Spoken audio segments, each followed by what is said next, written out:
Product provided by Nintendo. Hey guys, welcome back to another Super Mario Maker 2 video.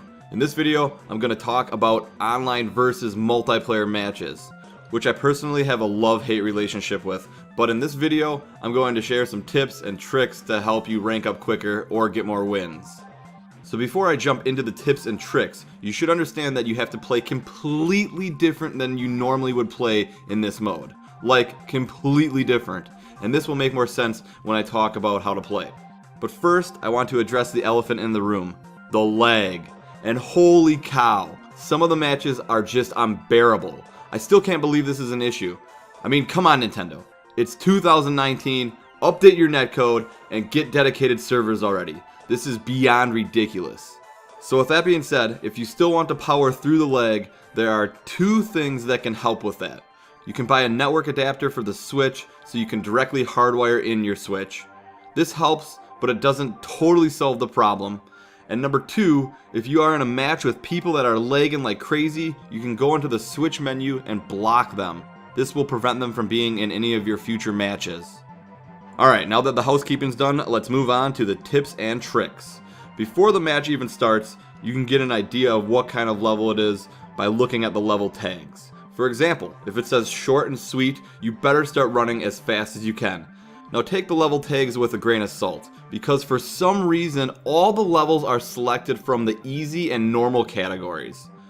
So most of the time, the level is like a 20-second level, and whoever runs to the right the quickest wins. This is one of my biggest complaints with this mode. It selects super easy levels where whoever doesn't get screwed by the other players off the start just wins because of the lack of the challenge the level presents.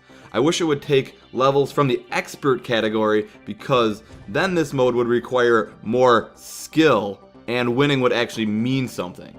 It's strange that they don't let you pick the difficulty for maybe like more points or something, or maybe even vote for a difficulty before the match starts, because when I play in the local mode with my nephew, we can select our difficulty, and the expert levels are great for versus battles, because you play, you die, you learn, you die, and then whoever can actually conquer the challenge wins. And it feels good because it took skill to win, not just holding right. With the online ranked, you can just throw actual skill out the window. Alright, end of mini rant. Let's talk about where you can improve your chances of winning. And let's start right where I left off. Most levels are super short, so just run like crazy. And I'm talking run. Typically the person that goes right wins. I wouldn't stop for power-ups, and if a checkpoint is out of your way, just skip it. Just freaking run. Run, Forrest, run.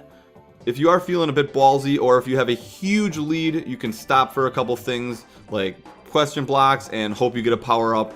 But if you are in the lead and you think somebody is right behind you, I just recommend running forward so you don't give up that lead. Now that right there is the most important rule to multiplayer. Now if you get off to a slow start, I would go for power ups and check for pipes or dev routes and stuff like that, because chances are you already lost. Okay, so now let's say you run into a level where there is a clear condition where everybody keeps dying. Then I would make sure and get power-ups and play smart.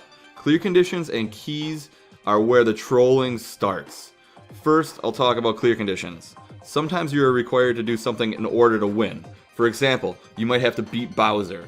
Now whoever does the last thing, so again, for example, whoever hits Bowser last gets the clear condition.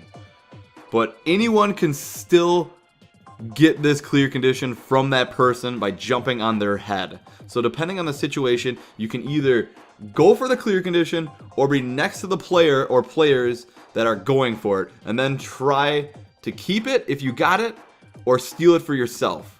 Or you can just be a huge troll and sit next to the end and try to steal it at the end. Sometimes if you die a lot, that's your only option, and you just got to resort to the trolling. Now it gets even worse with keys, because you can also steal keys by jumping on other players' heads. If you are not the first person to get the key, make sure you run to that key door and go for the steal. If you aren't in a good position to jump on their head, you can block the door by standing in front of it. Now, if you are the one with the key, in a couple of the Mario styles you can ground pound, so if someone is standing in your way, you can knock them back by ground pounding, and that will hopefully give you enough time to enter into the door. You can also pick people up in different Mario styles by holding run and spamming the R or L button, and it should pick them up and then you can throw them. Both are pretty good tactics to get rid of your opponent for a brief time or permanently if you manage to throw them or knock them into a pit or spikes. But I digress. Key doors are ultimate chaos, and you will eventually get into one of these troll mosh pit situations, so you have to just pray that you somehow get into the door first. Alright, for my last tip, don't give up. Just keep going even if you die.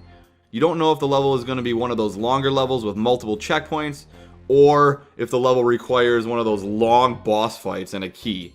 Even if you don't get the win, in certain Marios you can still grab onto the pole if you are there at the end for less points lost. So I hope those tips and tricks help you guys. Good luck in multiplayer, and remember, run and don't look back. 3 in a row, baby! 3 in a row!